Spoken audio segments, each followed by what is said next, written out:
तिरंग्यात लपेटून आपलं कुणीतरी येतं तेव्हा जग संपल्यासारखं वाटत असेल ना. पण शहीद जवान सूरज सिंग यादव यांच्या घरची परिस्थिती खरंच वेगळी आहे.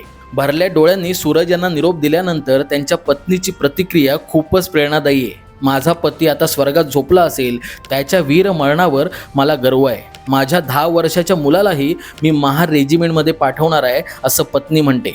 मुलाला विचारल्यावर तो असं म्हणतो की मीही मोठा होऊन सैन्यात जाणार आहे.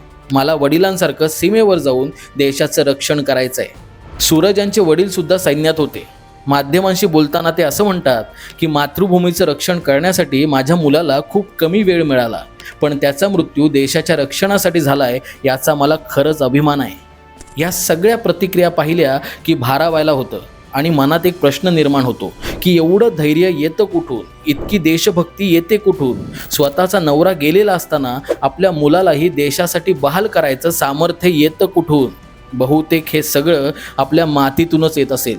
म्हणून अशा जवानांना आणि त्यांच्या कुटुंबाला सलाम, ज्यांच्यासाठी बलिदान ही शौर्याची एक संधी आहे.